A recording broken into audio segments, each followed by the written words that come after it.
자, 의사 조민의 두 번째 도전이라는 이야기인데요. 조국 전 장관의 딸 조민 씨가 이번엔 공기업 산하의 병원에 인턴으로 지원했다라는 의혹이 불거졌습니다.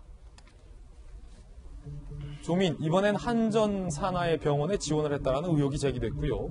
국립중앙의료원에 탈락한 조국 전 장관의 딸 조민 씨가 한일병원 인턴으로 지원을 했다. 도봉구 쌍문동에 위치하는 병원이고요.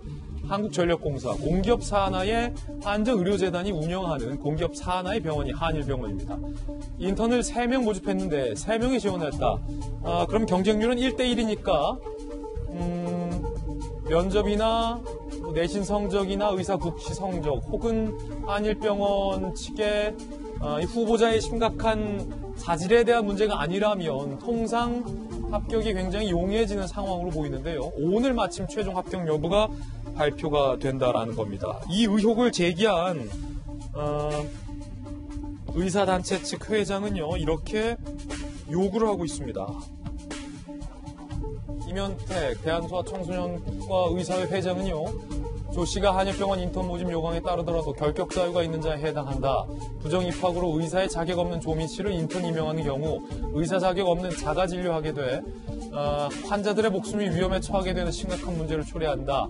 조민 씨의 인턴 응시 자격을 박탈해야 한다라며 임현택 회장, 임현택 회장이 한일병원을 찾아서 해당 내용 공문을 제출했다라고 주장을 하고 있는 그런 상황입니다. 이재명 기자. 자, 지금 임현택 회장의 주장으로 조민 씨가 한일병원에 인턴에 지원한 거 아니냐라는 의혹이 제기됐는데, 일단은 조국 전 장관 측이 이 의혹에 대해서 사실이다 아니다, 부정 긍정을 하고 있지는 않은 상황인데요. 그렇기 때문에 이 의혹 여부에 대해서도 사실관계를 따져봐야 할 것 같은데, 자, 이 의혹을 보면 앞서는 국립중앙의료원이고 이번에는 공기업 산하의 병원이군요. 그렇습니다. 그게 특별한 의미가 있는 건지 어떤지는 사실 말씀하신 것처럼 한일병원에 이제 실제 인턴 응모인 자체가 이제 불투명하기 때문에 이제 일대 의사 단체는 그렇게 주장하고 있지만, 그래서 처음에는 이제 국가가 갖고 있는 국립중앙의료원을 통해서 인턴을 하려고 했었고, 그게 이제 떨어지고 나서 이번에는 이제 공기업 산하의 병원에 간 게 어떤 일관의 패턴이 좀 있는 거 아니냐, 이렇게 볼 수도 있는 거고, 그렇지 않을 수도 있는 거죠. 그래서 그걸 단정적으로 말하기는 참 어려운 상황이 아닌가 싶은데, 지금 가장 중요한 건 이거 같습니다. 조민 씨가 어느 병원에 인턴을 하고 그런 걸 일일이 하나하나 다 공개하는 것 자체가 어떻게 보면 조민 씨한테도 굉장히 괴로운 일일 테고, 조국 전 장관도 딸이 시민의 한 사람으로서 권리를 행사할 수 있도록 하길 원한다, 이런 이제 표현을 썼었는데, 굉장히 어떻게 보면 가족 입장에서는 굉장히 힘든 상황이 아닐까 싶은데, 결국 지금 이 사건의 본질 자체는 과연 지금 조민 씨가 당장 이제 인턴이 되고 3월 달부터 의료행위를 할 수 있는 의사가 되는데 그 자격을 제대로 갖추었느냐, 이 문제가 계속 이제 논쟁이 무한 반복되고 있는 상황인 건데, 이제 부산대 의전원이 어떻게 보면 결정을 하지 않음으로써 사실 이 사안이 굉장히 계속 지속되고 있는 그런 상황인 거죠.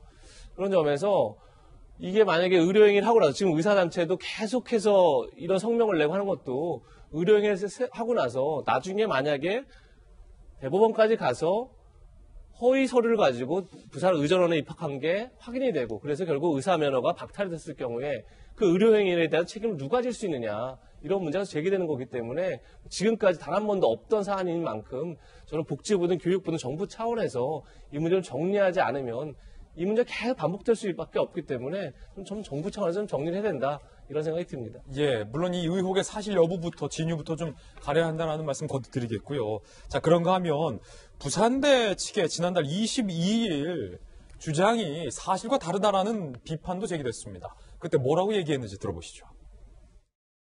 정유라 사건의 일건과 다릅니다. 정유라 사건은 교육부에서 자체 강사 요청을 해가지고 흥담고등학교에서 대학 처분을 하는 바람에 이화여대에도 자동적으로 입학이 취소된 경우이고요. 조민 학생의 대졸 학력은 여전히 지금 현재로서는 유효한 상태이고 저희들이 판단할 근거가 없습니다. 자, 부산대 측에서는 당시에 조민과 정유라는 다르다며, 정유라 씨는 고등학교가 먼저 입학을 취소했기 때문에 대학에서 자동적으로 입학을 취소한 거지만 조민 씨는 그게 아니기 때문에 다르다라고 주장을 했습니다. 그런데 이게 사실과 다르다라는 지적이 제기됐습니다. 국민의힘 황보승희 의원실의 자료에 따르면 그리고 중앙일보 보도에 따르면 교육부의 정유라 씨에 대한 감사 자료에 입학 취소 순서가 나와 있는데 이화여대가 먼저 입학을 취소했다. 그리고 나서 청담고가 2017년 3월에 입학을 취소했다는 겁니다. 즉 부산대의 주장은 정유라 씨의 경우에는 고등학교가 먼저 취소했기 때문에 대학은 자동 취소된다라는 주장이었는데 그것이 사실이 다르다라는 지적이고요.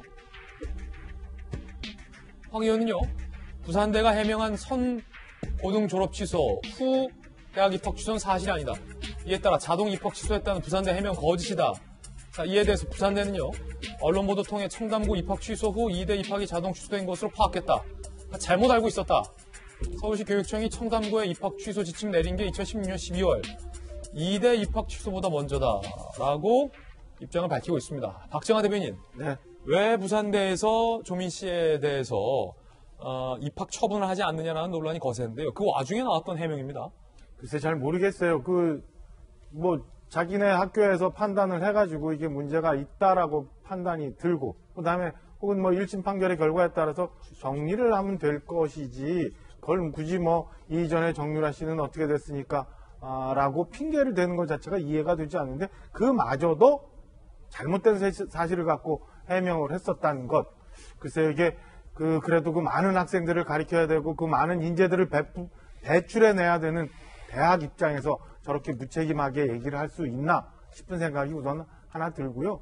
두 번째는 이재명 부장님 말씀하신 것처럼 글쎄 이런 혼란이 굉장히 많이 있는데, 그리고 특히나 사람의 생명을 다루는 직업이니까 조민 씨 당사자 본인도 얘기했던 것처럼 30대 되면 어떻고 40대 되면 어때요. 다만 최종 판단이 나올 때까지 유보해놓으면 아무 문제가 없을 텐데, 이런 혼란이 없을 텐데 왜 뭐 때문에 무슨 눈치를 보느라고 대학도 그렇고 교육부도 그렇고 복지부도 그렇고 이 건에 대해서 아무 얘기 안 하고 아무런 결정을 안 내리고 있는지 참 모르겠습니다.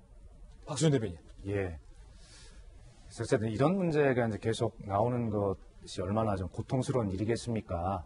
또 일부 국민들께서는 지금 우리 박정하 대변인 말씀대로 1심에 그런 판결이 나왔으면 좀 유보했다가 나중에 하면 어떠냐라고 생각하는 국민들도 계실 것이에요. 그러나 정말 한번 돌이켜보면 한 인간 개인의 청년의 삶 아니겠습니까?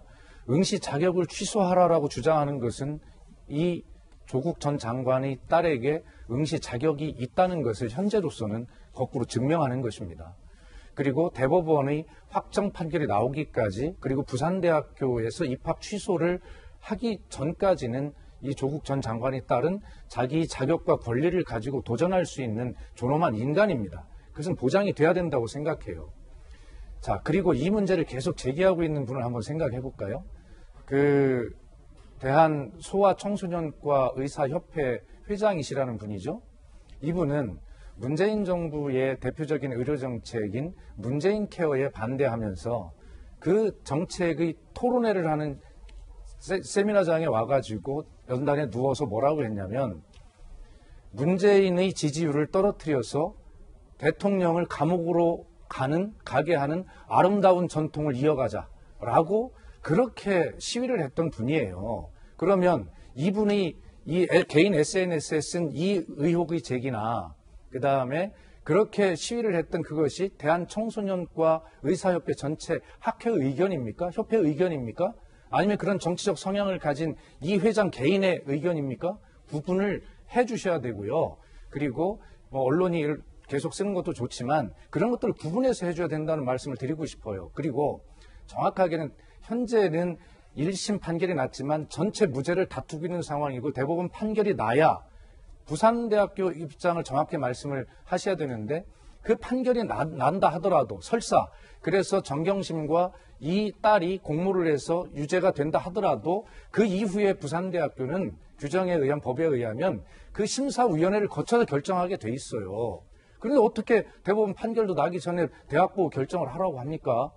그렇기 때문에 이 문제는 그리고 또 중앙국립중앙의료원, 그다음에 한일병원 다 어떤 복지부 산하나 공기업 산하의 병원에 인턴으로 지원해서 정부를 통해서 외압을 행사하려고 하는 것 아니냐라고 하는 이 허접한 논리. 여기는 훨씬 더 투명합니다. 개인 병원의 인턴들은 외부의 영향력이 작용할 수 있을지 모르지만 이 공공병원은 훨씬 더 이 선발 과정이 투명하기 때문에 조국 전 장관이 딸로서는 이런 곳에 지원할 수밖에 없다. 그리고 거꾸로 조국 전 장관의 현재 입장에서 보면 모든 국민이 지켜보고 있는 이 입장에 자기 딸을 어디에 넣기 위해서 어떤 압력을 행사할 수 있겠습니까? 이런 것들을 생각해 보면 이제 이런 문제에 더 논란 그만하고 그런 어떤 법적인 판단이 나오고 부산대학 판단이 나올 때까지 개인의 권리를 보장해주는 성숙한 사회가 됐으면 좋겠다는 말씀 드립니다. 예, 박수현 대변인의 입장도 들어봤습니다.